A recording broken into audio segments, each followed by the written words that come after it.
Welcome friends, Narayan Ghosh education চ্যানেলে তোমাদের আবার স্বাগতম। আমি চলে এসেছি মাধ্যমিক পরীক্ষা 2025-এর রয়মার্টিন প্রশ্নবিচিত্রা থেকে একটা ইতিহাসের পেজ নিয়ে। আজকের হচ্ছে পৃষ্ঠা 1051 মডেল 5। বন্ধুরা, আজকে হচ্ছে 1051 পৃষ্ঠা এবং মডেল হচ্ছে 5। তো চলো বন্ধুরা, আজকের প্রথম প্রশ্ন শুরু করি। র্যাচেল কারসন যুক্ত ছিলেন কোন ইতিহাসের সঙ্গে? না পরিবেশের ইতিহাস চর্চার সঙ্গে। পরের প্রশ্ন, সংস্কৃতির শহর কাকে বলে? না কলকাতাকে বলা হয়। পরের প্রশ্ন, কলকাতা বিশ্ববিদ্যালয়ের প্রথম বিএ পরীক্ষার্থী ছিলেন কে? নয়, এখানে কবে হয়েছিল? 1858 সালে। পরের প্রশ্ন হচ্ছে, হিন্দু প্যাট্রিয়ট পত্রিকার সম্পাদক কে ছিলেন? না হরিশ্চন্দ্র মুখোপাধ্যায়। পরের প্রশ্ন, ভারতে পাশ্চাত্য শিক্ষা বিস্তারের ক্ষেত্রে নিচের কোনটি বেমানান? দেখে নাও, এখানে সঠিক উত্তর হবে কালী প্রসন্ন সিংহ। বাকিরা সবাই পাশ্চাত্য শিক্ষা বিস্তারের সঙ্গে জড়িত ছিলেন। পরের প্রশ্ন, মীর নিসার আলীর নেতৃত্ব দিয়েছিলেন কোন আন্দোলনে? না যেটাকে বারাসাত বিদ্রোহ বলে সেটাকে বাংলায় ওহাবি আন্দোলন বলে। এই ওহাবি আন্দোলনে এই মীর নিসার আলী অর্থাৎ তিতুমির নেতৃত্ব দিয়েছিলেন। পরের প্রশ্ন, কোন বিদ্রোহ উলগুলার নামে পরিচিত? না মুন্ডা বিদ্রোহ।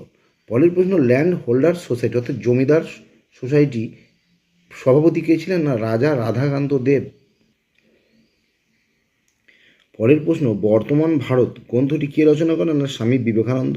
পরের প্রশ্ন, আর.জি. প্রধান ভারতের জাতীয়তাবাদের জনক বলে অভিহিত করেছেন কাকে?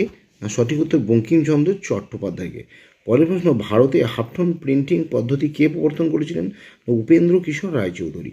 পরের প্রশ্ন, কেন্দ্রীয় বিশ্ববিদ্যালয়ের মর্যাদা লাভের পর বিশ্বভারতীর প্রথম উপাচার্য কে ছিলেন?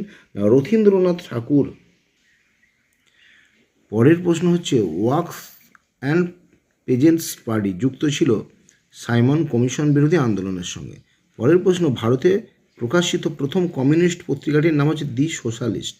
পরের প্রশ্ন, বারদৌলি সত্যাগ্রহ হয়েছিল কোথায়? না গুজরাটে।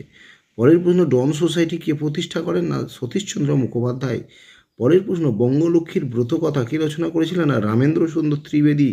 পরের প্রশ্ন, গোলামগিরি গ্রন্থটির লেখক কে ছিলেন? না জ্যোতিবা ফুলে। পরের প্রশ্ন, দেশীয় রাজ্য ছিল না নিচের কোনটি? না বোম্বে। পরের প্রশ্ন হচ্ছে, মহারাজা হরি সিং কোথাকার শাসক ছিলেন? না কাশ্মীর। বিভাগ হচ্ছে খ। প্রথম প্রশ্ন, কথাকলি ভারতের কোন রাজ্যের নৃত্যশৈলী? না কেরালা। পরের প্রশ্ন, গ্রাম বার্তা প্রকাশিকা পত্রিকাটি কোথা থেকে প্রকাশিত হয়েছিল? না 1863 সালে বাংলাদেশের কুষ্টিয়া জেলার এই যে কুমারখালী থেকে। পরের প্রশ্ন, নীল কমিশন কি উদ্দেশ্যে গঠিত হয়েছিল? না নীল বিদ্রোহ দমন করার জন্য। শেষ প্রশ্নটা হচ্ছে, মতুয়া সম্প্রদায়ের প্রতিষ্ঠাতা কে ছিলেন? না সঠিক উত্তর হচ্ছে হরিচাঁদ ঠাকুর। বন্ধুরা, এবার হচ্ছে ঠিক ভুল। কলকাতা বিশ্ববিদ্যালয়ের প্রথম মহিলা এমএ ছিলেন কাদম্বিনী বসু গাঙ্গুলি।